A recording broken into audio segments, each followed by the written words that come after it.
دوستو، کیا یہ نیلا رنگ کا نظر آنے والا آسمان جسے ہم اپنی ظاہری آنکھوں سے دیکھتے ہیں، کیا اسی کو آسمان کہتے ہیں؟ یا یہ ہماری آنکھوں سے پوشیدہ ہے، جو کسی سیراب کی طرح نظر تو آتا ہے مگر حقیقت میں ہوتا ہی نہیں؟ سورہ بقرہ کی آیت نمبر 29 میں اللہ سبحانہ و تعالی ارشاد فرماتا ہے کہ وہی تو ہے جس نے سب چیزیں جو زمین میں ہیں تمہارے لیے پیدا کی، پھر آسمان کی طرف متوجہ ہوا تو ان کو ٹھیک 7 آسمان بنا دیا، اور وہ ہر چیز سے خبردار ہے۔ دوستو، 7 آسمانوں کا ذکر قرآن کریم میں جا بجا دیکھنے کو ملتا ہے،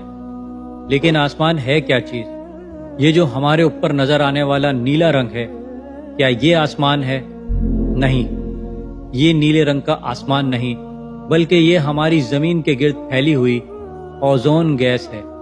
جو سورج سے آنے والی خطرناک شعاؤں سے ہمیں بچاتی ہے۔ اگر اوزون کی یہ طے نہ ہو تو ہم 1 منٹ سے بھی کم وقت میں مر سکتے ہیں۔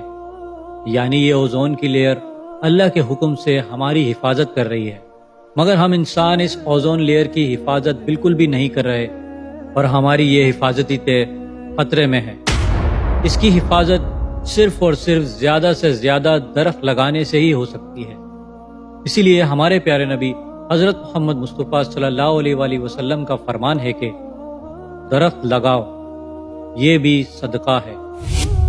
قرآن کریم میں اللہ سبحانہ و تعالی ارشاد فرماتا ہے کہ ہم نے پہلے آسمان کو چراغوں سے سجایا ہے۔ یہاں چراغوں سے مراد وہ ستارے یعنی سٹارز ہیں جو کروڑوں کی تعداد میں ہماری گیلیکسیز اور اسی طرح ہزاروں گیلیکسیز میں جگمگا رہے ہیں، اور یہ ہماری پوری یونیورس میں ہی پھیلے ہوئے ہیں، کہ جس کائنات کو ہم آج تک جان پائے ہیں، یعنی جسے سائنس کی زبان میں ہم آبزرویبل یونیورس کہتے ہیں۔ اسی طرح اگر ہم پہلے آسمان کو ایک چادر سمجھیں اور اس چادر پہ لگے موتیوں کو ستاروں سے تشبیہ دیں تو آپ سمجھ سکتے ہیں کہ پہلا آسمان ان ستاروں سے اوپر ہے، اور شاید اسے ہی پہلا آسمان کہا جاتا ہے جو پانی سے بنا ہوا ہے، اور یہاں تک ہمارا پہنچنا فی الحال تو ناممکن ہے، مگر کیا پتہ مستقبل میں انسان ایسی ٹیکنالوجی یا علم حاصل کر لے جس کا اشارہ ہمیں سورہ رحمان کی آیت نمبر 33 میں یوں ملتا ہے: اے گروہ جن و انس،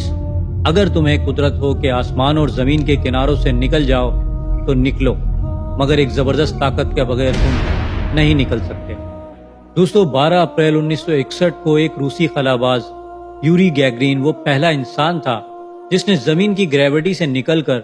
اس کے گرد کامیابی سے چکر لگایا، اور اس کے بعد 1971 میں وہ دن بھی آیا کہ جب انسان نے زمین کے علاوہ آسمان میں کسی دوسری سرفیس پر کامیابی کے ساتھ لینڈنگ کی، یعنی انسان نے چاند پر پہلا قدم رکھا۔ دنیا اس مشن کو اپولو 15 کے نام سے جانتی ہے، اور یہ وہ شروعات تھی کہ جس کی مدد سے ہم مستقبل میں شاید اس آسمان کی حدوں سے باہر نکل پائیں، کہ جس کا اشارہ ہمیں سورہ رحمان کی آیت نمبر 33 میں ملتا ہے۔ اور کیا پتہ جس تیزی سے انسان آج ترقی کے منازل طے کر رہا ہے، شاید ایک دن وہ روشنی کی رفتار بھی حاصل کر لے اور آسمان کے کناروں کے اس سفر پر روانہ بھی ہو جائے۔ مگر نہ جانے انسان کو ابھی اور کتنا وقت لگے گا، لیکن آج سے تقریباً 1450 سال پہلے اللہ سبحانہ و تعالیٰ کے آخری نبی حضرت محمد مصطفیٰ صلی اللہ علیہ وآلہ وسلم ان 7 آسمانوں کے سفر پر روانہ ہوئے جس کو ہم سفر معراج کے واقعے سے جانتے ہیں، اور ہمارے پیارے نبی حضرت جبرائیل علیہ السلام کے ہمراہ تمام آسمانی راستوں کو پار کرتے ہوئے سدرۃ المنتہا تک جا پہنچے۔ سفر معراج میں ہمارے پیارے نبی حضرت محمد مصطفیٰ صلی اللہ علیہ وآلہ وسلم پہلے آسمان پر تشریف لے گئے، جس کا نام رقیہ ہے، اور یہ دودھ سے بھی زیادہ سفید ہے۔ اس پر آپ صلی اللہ علیہ وآلہ وسلم کی ملاقات حضرت آدم علیہ السلام سے ہوئی۔ اس کے بعد آپ صلی اللہ علیہ وآلہ وسلم دوسرے آسمان پر تشریف لے گئے جس کا نام فیدوم یا معاون ہے، اور یہ ایک ایسے لوہے سے بنا ہوا ہے جس سے روشنی کی شعائیں پھوٹتی ہیں، اور اس آسمان پر آپ کی ملاقات حضرت عیسیٰ علیہ السلام اور حضرت یحییٰ علیہ السلام سے ہوئی۔ اس کے بعد آپ صلی اللہ علیہ وآلہ وسلم تیسرے آسمان پر تشریف لے گئے جس کا نام ملکوت ہے، اور یہ تانبے کا بنا ہوا ہے۔ اس آسمان پر آپ صلی اللہ علیہ وآلہ وسلم کی ملاقات حضرت یوسف علیہ السلام سے ہوئی۔ پھر آپ صلی اللہ علیہ وآلہ وسلم چوتھے آسمان پر تشریف لے گئے جس کا نام زارا ہے، جو سفید چاندی کا بنا ہوا ہے، یہاں آپ کی ملاقات حضرت ادریس علیہ السلام سے ہوئی۔ پھر آپ صلی اللہ علیہ وآلہ وسلم 5ویں آسمان پر تشریف لے گئے، جس کا نام مزینہ ہے اور یہ سرخ سونے سے بنا ہوا ہے۔ اس آسمان پر آپ صلی اللہ علیہ وآلہ وسلم کی ملاقات حضرت ہارون علیہ السلام سے ہوئی۔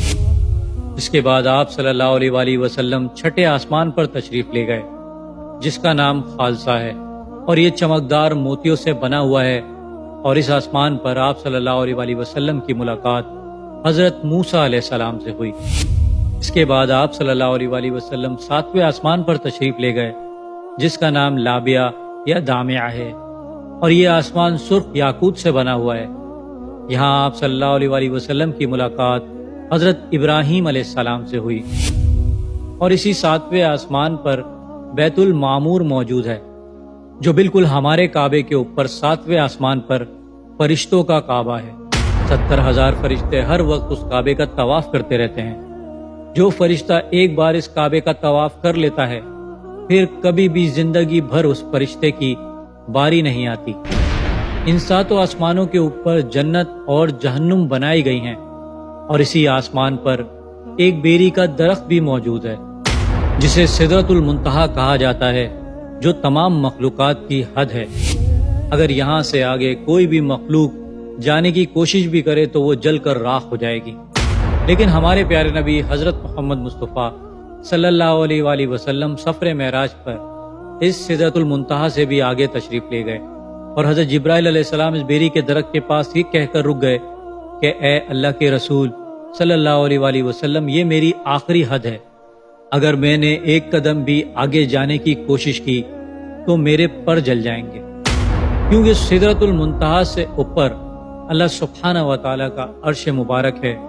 جسے 8 فرشتوں نے اٹھایا ہوا ہے، اور اس عرش کے اوپر کرسی ہے، اور یہ وہ مقام ہے جہاں ہماری سوچ ختم ہو جاتی ہے، اور یہ تمام مخلوقات کے علم کی بھی حد ہے۔ حضرت علی شیر خدا رضی اللہ تعالیٰ عنہ ارشاد فرماتے ہیں کہ ہمت کتنی ہی بلند پروازی سے کام لے، اور عقل کتنی ہی گہرائی میں غوطے لگائے، اللہ سبحانہ و تعالیٰ کی ذات کا ادراک ناممکن ہے۔ نہ تو اللہ سبحانہ و تعالیٰ کی صفات کی کوئی حد ہے، اور نہ ہی اللہ سبحانہ و تعالیٰ کی تعریف ممکن ہے، کیونکہ اس سے اوپر عرش کا مالک ہے، جس نے تمام مخلوقات، زمین و آسمان، تمام ہی کائناتوں کو اپنے علم سے گھیرا ہوا ہے۔ اس عرش کے دائیں طرف لوح محفوظ ہے، اور لوح محفوظ وہ چیز ہے جس میں مخلوقات کی ابتدا سے انتہا تک،